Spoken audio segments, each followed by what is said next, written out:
Good morning everybody. আজকে আমার সাথে আমার বন্ধু আছে, ও বাই প্রফেশন ডাক্তার, চিকিৎসক। তো তোমরা যারা স্টুডেন্ট আমার সাথে যুক্ত আছো, তো তোমাদের জন্যই মেইনলি এই সেশনটা, যেটা আমি গাড়িতে রানিং যেতে যেতে করছি। তো টপিক এটাই যে তোমরা যারা পড়াশোনা করছো, বা কেউ এইচএস পাস করেছো, বা কেউ গ্র্যাজুয়েশন করছো, বা কি করবে আলটিমেটলি ভাবছো, কিন্তু সঠিক কোনো ওয়ে আউট পাচ্ছ না। তো তাদের জন্য আজকের এই সেশনটা এখন যেটা হতে চলেছে, যে তুমি কি বলবে এই ব্যাপারে। মানে এখনকার নিউ জেনারেশনের যে স্টুডেন্টগুলো, তারা যেভাবে এগোচ্ছে, হ্যাঁ, তাদের সেই এগোনোর পথে তুমি কিভাবে তাদেরকে ইন্সপায়ার করতে চাও বা মোটিভেট করতে চাও, যে তারা কোন মানে মেডিকেল লাইনে কিভাবে তারা এগোতে পারে, বা কোন কোর্সটা বেছে নিতে পারে, নিলে তাদের ফিউচার ব্রাইট হতে পারে। তোমার সাজেশনটা একটু বলো, শেয়ার করো। Good morning everyone, I am doctor Sarfaraz. Student may be अगर 10th पास आउट हो गए तो ওটা কি অনেক ডিপ্লোমা কোর্স আছে মেডিকেল প্রফেশনে। তারপরে अगर আপনার 12 করেনি, মানে এইচএস এর পর, হ্যাঁ এইচএস এর পর, হাই স্কুল পর, হাই স্কুলের পর অনেক কোর্স আছে, অনেক ব্যাচেলর কোর্স আছে, ডিপ্লোমা কোর্স আছে, আপনি कर सकते हो। মানে প্রথমে চুজ করতে হবে এটা, যে আমি কি চাইছি। আমি আমার এইচএসটা কমপ্লিট হলো, এবার আমি কোন লাইনে ঢুকতে চাইছি, আগে সেটাকে বাঁচতে হবে। মানে নিজের মধ্যে ইনার পেশেন্টটাকে আগে বুঝতে হবে। মানে এমন না যে সবাই চাইছে বলে আমি চাইছি, বা সবাই ডাক্তার হচ্ছে বলে আমি ডাক্তার হব, ডাক্তার হলে অনেক পয়সা ইনকাম, তার জন্য ডাক্তার হব, ব্যাপারটা সেরকম না। আগে চুজ করতে হবে যে আমার মধ্যে কি আছে, কোনটা আমার ভালো লাগে, বা কোন কাজটা করে আমি আনন্দ পাই। যদি মনে হয় যে ডাক্তার বা চিকিৎসা করে আমি গরিব মানুষদের চিকিৎসা করবো অল্প পয়সায়, বা চিকিৎসা করে আমি খুব স্যাটিসফাই হই, হ্যাঁ, ইনার প্যাশন এটা আমার একটা, তবে তুমি ডাক্তার হতে পারো, এবং তার জন্য তুমি এবার স্টেপ বাই স্টেপ এগোতে পারো। তো যারা এইচএস এর পর ডাক্তার হতে চাইছে, হ্যাঁ, বা চিকিৎসা বিজ্ঞানের সাথে যুক্ত হয়ে সমাজকে সেবা করতে চাইছে, তাদের জন্য এইচএস এর পর কি অ্যাডভাইস? এইচএস পর অ্যাডভাইস आप बीएससी নার্সিং আছে, ঠিক আছে, बीएससी নার্সিং, তারপরে এক্সরে টেকনিশিয়ান, আল্ট্রাসাউন্ড টেকনিশিয়ান, এটা হওয়া যেতে পারে। হ্যাঁ, একদিন মানে ডাক্তার যদি নাও হতে পারো, তাহলে তুমি মেডিকেল ফিল্ডেই বহু কোর্স আছে যেগুলো করার মাধ্যমে তুমি সমাজকে সেবা দিতে পারো। হ্যাঁ, সমাজকে সেবা দিতে পারো তুমি। ये सब कोर्स अनेक कम टका में कर सकते हो।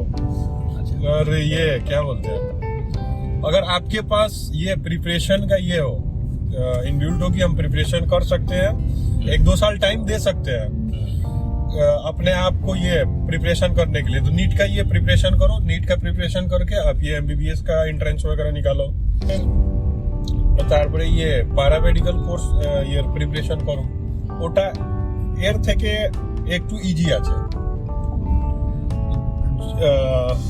जो स्टूडेंट अगर एमबीबीएस, बीएमएस, बीएचएमएस का प्रिपरेशन नहीं कर पा रहा है, इसको टफ लग रहा है। স্টুডেন্ট এমবিবিএস এর প্রিপারেশন করতে পারবে না, দুটো রিজন। একটা হচ্ছে অর্থের দিক দিয়ে, যারা মানে ফিনান্সিয়ালি উইক, এবং এটা হতে পারে যে হয়তো মার্কস খুব একটা ভালো নেই। এই দুটো কারণবশত এমবিবিএস যদি কেউ না করতে পারে, তখন সে মেডিকেল রিলেটেড আরো অনেক কোর্স আছে যেগুলো কম মার্কসে বা একটু কম খরচে করতে পারে। তো আলটিমেটলি মেডিকেল ফিল্ডের মধ্যে সে থাকবে। তো সেই প্যারামেডিক্যাল কোর্স গুলো বলো। প্যারামেডিক্যাল কোর্স আপনার বিএমএলটি, ডিএমএলটি। বিএমএলটি আপনাদের ব্লাড টেস্ট, ঠিক আছে। DMLT diploma course, blood test, for blood test, blood collection, blood test for ঠিক আছে। তারপরে আপনাদের B pharma, diploma in pharmacy, B pharma, bachelor in pharmacy, ঠিক আছে। তারপরে D pharm, B pharm and M farm,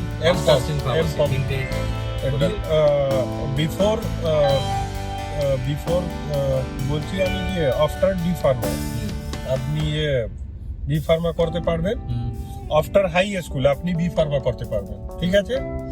after B pharma, after high school B pharma না D pharma? B pharma, high স্কুলের পর হ্যাঁ মানে সায়েন্স রাখতে হবে, সায়েন্স রাখতে হবে, সায়েন্স রাখতে হবে। বায়োলজি, ঠিক আছে। আফটার হাই স্কুল, তারপরে আফটার বি ফার্মা আপনি ये एम फार्मा করতে পারবেন। एम फार्मा मास्टर डिग्री और ये in pharmacy master degree, masters in pharmacy. हाँ मास्टर डिग्री ये অনেক कुछ। তো এইচএস এর পর কোনো একজন যদি মনে করে যে আমি গ্র্যাজুয়েশন না করে হ্যাঁ হ্যাঁ মানে কলেজে ভর্তি না হয়ে হ্যাঁ হ্যাঁ যদি মনে করে যে ডি ফার্ম করবে বা বি ফার্ম করবে, হ্যাঁ হ্যাঁ তো এইচএস এর পর করতে পারবে। বি ফার্ম হবে তো? हाँ बी फार्मा, হ্যাঁ। B pharma. তো এইচএস এর পর যদি ডি ফার্ম বা বি ফার্ম এ ভর্তি হয় তাহলে আলটিমেটলি তাদের কেরিয়ারটা ইন ফিউচারে কোন জায়গায় দাঁড়াতে পারে সেই জায়গাটা আমি আসছি। D farm, diploma in pharmacy, এটা যদি কেউ করে এই কোর্সটা, তাহলে যেটা হবে, তাহলে এখন বিভিন্ন যে ফেয়ার প্রাইস, বিভিন্ন গভর্নমেন্ট হসপিটালে যে ফেয়ার প্রাইস, সেখানে সে চাকরি করতে পারে। চাকরি করতে এবং বিভিন্ন যে রিটেল মেডিসিন শপগুলো আছে, রিটেল মেডিসিন শপ, সেই মেডিসিন শপে তার লাইসেন্সটাকে সে কাজে লাগিয়ে তার লাইসেন্সটা as a rent provider of retail কাউন্টারকে দিয়ে সে ওখান থেকে একটা পার মান্থ একটা আর্ন করতে পারবে। তো it is one kind of job. তারপরে আপনাদের ফার্মাসিউটিক্যাল কোম্পানি যেগুলো আছে ওইদিকে জব পাওয়া যাবে, ঠিক আছে। মানে বিভিন্ন যে ফার্মাসিউটিক্যালস কোম্পানি আছে, কোম্পানি সেই আছে, কোম্পানিগুলোতেও ডি ফার্ম বা এম ফার্ম করলে চাকরিও পেতে পারে চাকরি এবং মেডিকেল রিপ্রেজেন্টেটিভের জবও করতে পারে বিভিন্ন মেডিসিন কোম্পানিতে। হ্যাঁ তো এটা ডি ফার্ম বা বি ফার্ম করলে। B pharma. আচ্ছা, তারপর আপনাদের এক্সরে টেকনিশিয়ান। আচ্ছা, এটা প্যারামেডিক্যাল কোর্সের মধ্যেই পড়ছে। হ্যাঁ হ্যাঁ হ্যাঁ এক্সরে টেকনিশিয়ান। এক্সরে টেকনিশিয়ান, ঠিক আছে। তারপরে আপনার আল্ট্রাসাউন্ড টেকনিশিয়ান। এক্সরে টেকনিশিয়ান, তারপর ইউএসজি অ্যাসিস্ট্যান্ট। হ্যাঁ হ্যাঁ অ্যাসিস্ট্যান্ট। ডাক্তার ইউএসজি করবে, টেকনিশিয়ান অ্যাসিস্ট্যান্ট। ইউএসজি অ্যাসিস্ট করবে ডাক্তারদের সাথে, সেটাও করতে পারবে এই কোর্সটা করলে। টেকনিশিয়ান। আচ্ছা, এবার একটা টপিকে আসি যে যারা নার্সিং ট্রেনিং করতে চায় তারা কিভাবে, কোন ক্লাসের পর থেকে এলিজিবিলিটি স্টার্ট হবে নার্সিং ট্রেনিং করার জন্য, সেই regarding. After high school HS উচ্চ মাধ্যমিক পাস করার পর। হ্যাঁ হ্যাঁ উচ্চ মাধ্যমিক পাস করার পর আপনাদের ওর মধ্যে জিএনএম, এএনএম, বিএসসি নার্সিং, ঠিক আছে। GNM 3 year course, 3 years course. তারপরে এএনএম 2 ইয়ার্স কোর্স।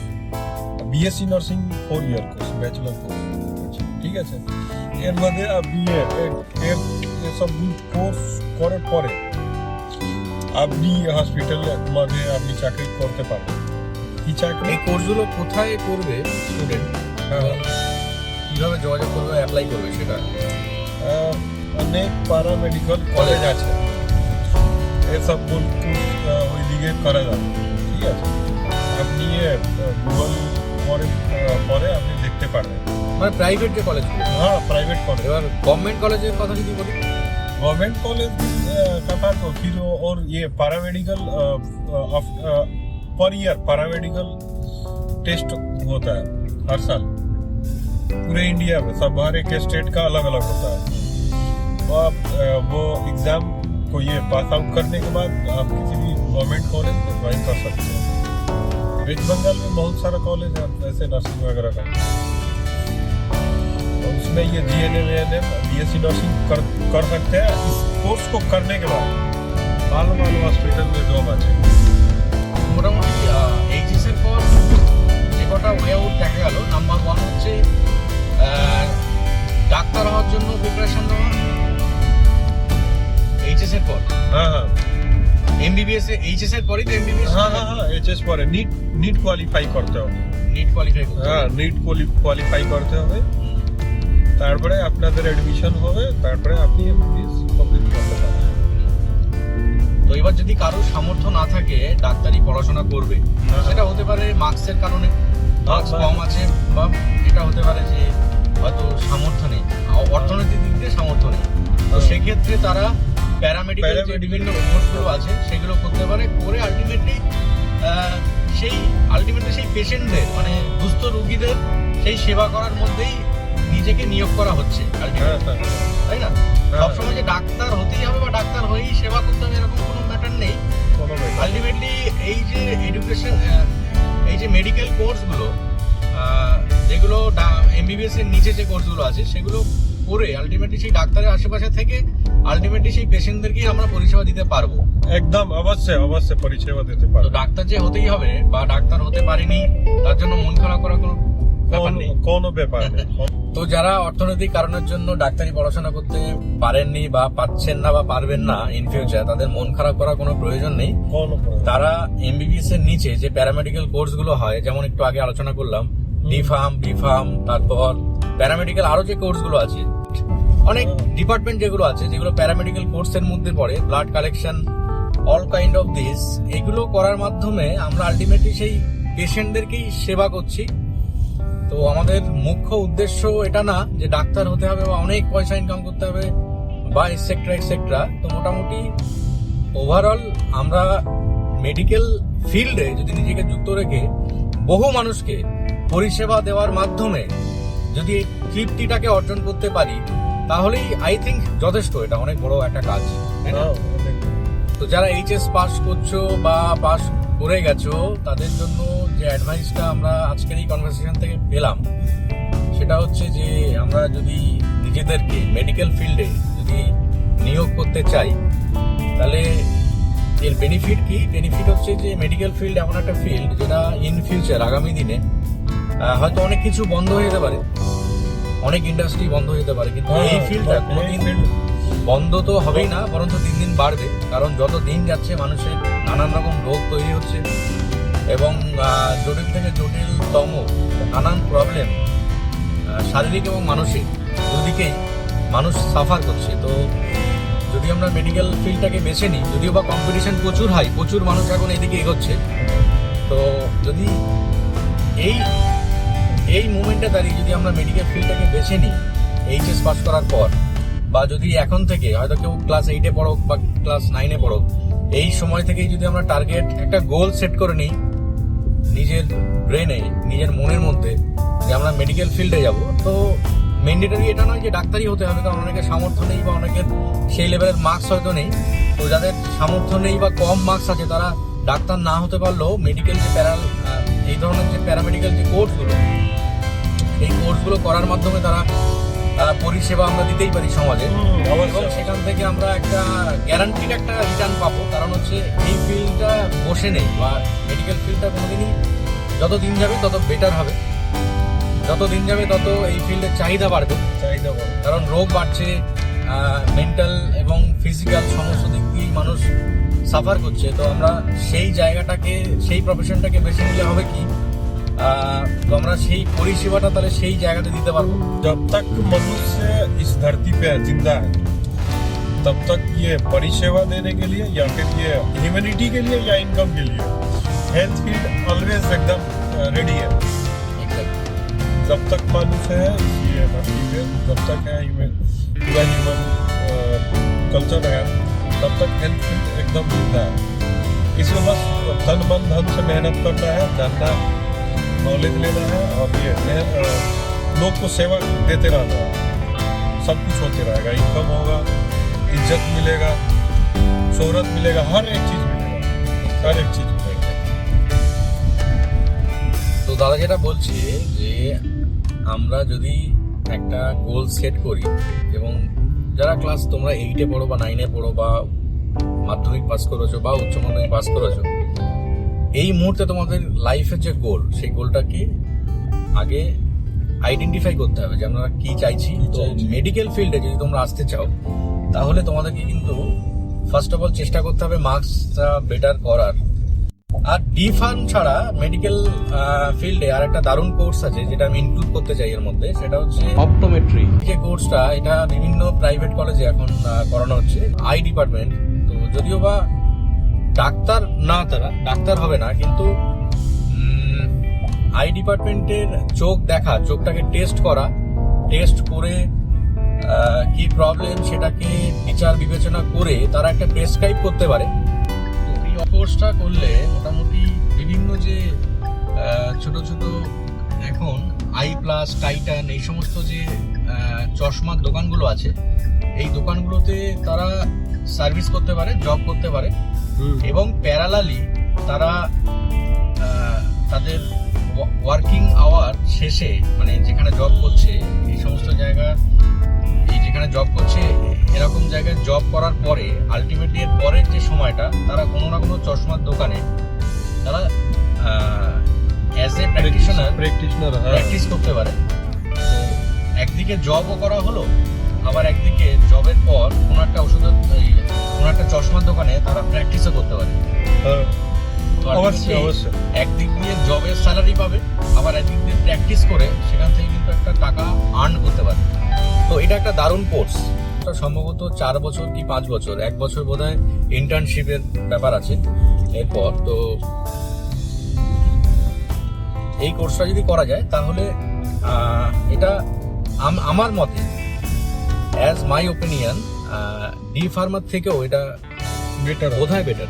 কারণ ডি ফার্ম যারা করছে তারা ডি ফার্ম করলে কোনো একটা জায়গাতে তার লাইসেন্সটাকে কাজে লাগিয়ে, কোনো ওষুধের দোকানে রিটেল কাউন্টারে তার লাইসেন্সটাকে কাজে লাগিয়ে বা ওখানে অ্যাজ এ জব, সে যদি জব করে তাহলে 8 থেকে 10,000 টাকা ম্যাক্সিমাম সে আর্ন করতে পারে।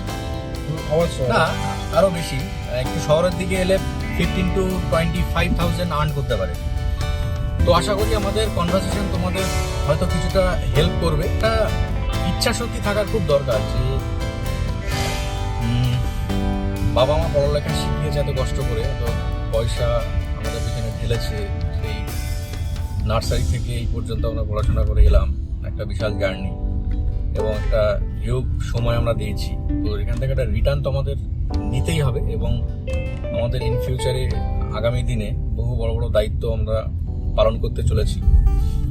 তো সবকিছু মাথায় রেখে আমাদেরকে লাইফে কিছু একটা করতেই হবে, ডেফিনেটলি একটা জায়গায় আমাদেরকে দাঁড়াতেই হবে, সেখান থেকে কিছু আর্ন করে আমাদের যে রেসপন্সিবিলিটিসগুলো আছে সেগুলো আমাদেরকে পালন করতেই হবে। তো তার জন্য কেরিয়ারে আমাদেরকে দাঁড়ানো ভীষণই গুরুত্বপূর্ণ একটা বিষয়।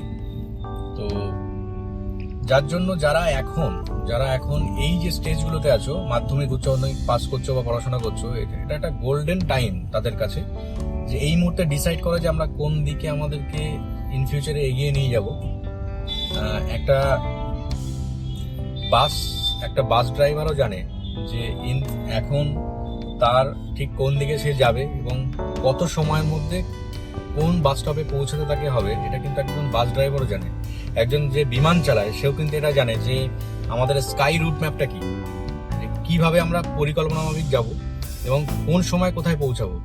তো আমাদেরকেও কিন্তু এটা ফিগার আউট করতে হবে যে আমাদের লাইফ আমরা কিভাবে কত দিনের মধ্যে কোন জায়গায় নিয়ে যাব, এবং আলটিমেটলি আমাদের ড্রিমটা কি সেটা যদি আমরা না জানি, তাহলে কিন্তু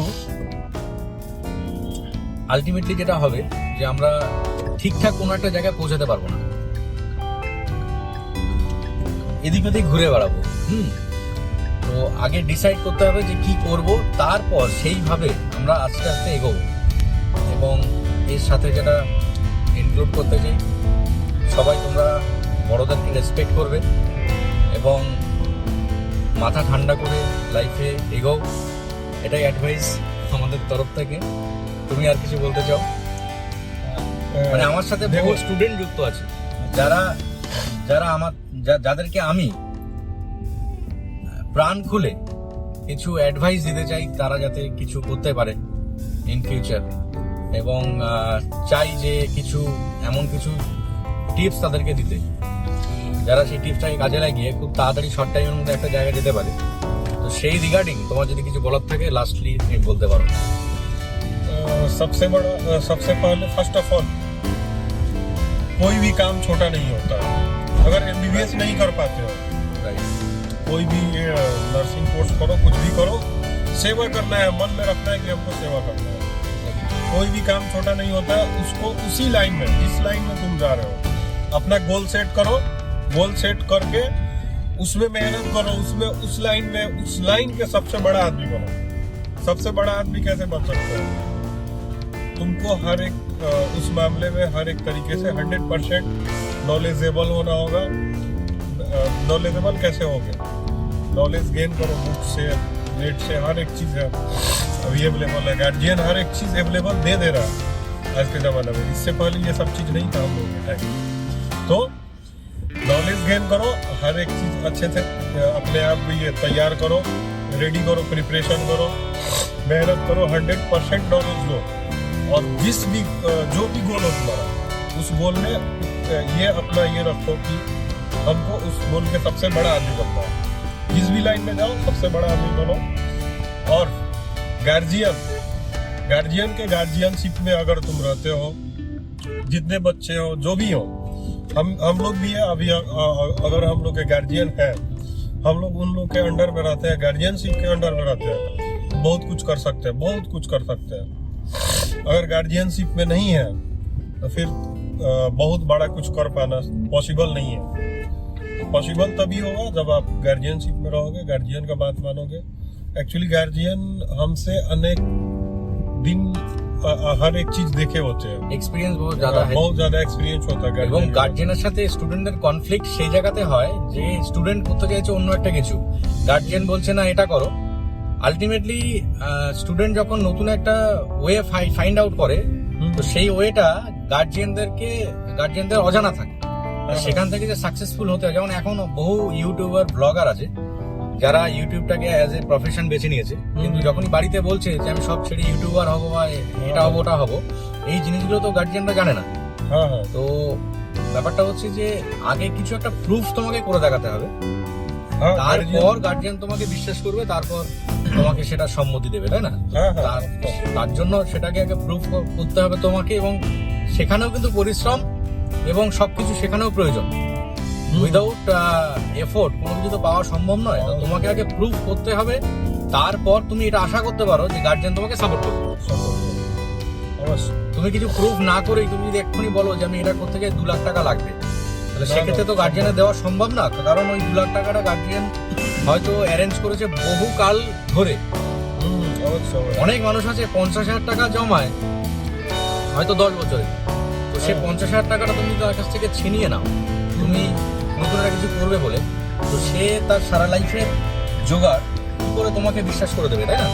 हाँ তো সে দিতে রাজি, সে এমন না যে সে দিতে রাজি না, কিন্তু তোমাকে আগে প্রুফ করতে হবে যে তুমি তার জন্য এলিজিবল কিনা। তুমি যদি Eligible প্রুফ করতে পারো, ছোট্ট একটা সাকসেস আগে অ্যাচিভ করো, তারপর গার্জিয়ান তোমাকে ভরসা করবে, বিশ্বাস করবে, তারপর গার্জিয়ান তোমাকে পয়সা দেবে, তাই না? আর যে কোনো নতুন জিনিস এত টাকা ইনভেস্ট করে প্রথম করা উচিত নয়। প্রথমে অল্প ইনভেস্ট করে আগে টেস্ট করো, তারপর যদি সাকসেস পাও তারপর তুমি আরো ইনভেস্ট করো বা এক্সেট্রা। তো আই হোপ তোমাদের খুবই ভালো লাগলো আমাদের অ্যাডভাইস। তো এগিয়ে যাও, best of luck. Best of luck for me. मेहनत करो, आगे बढ़ो। Thank you.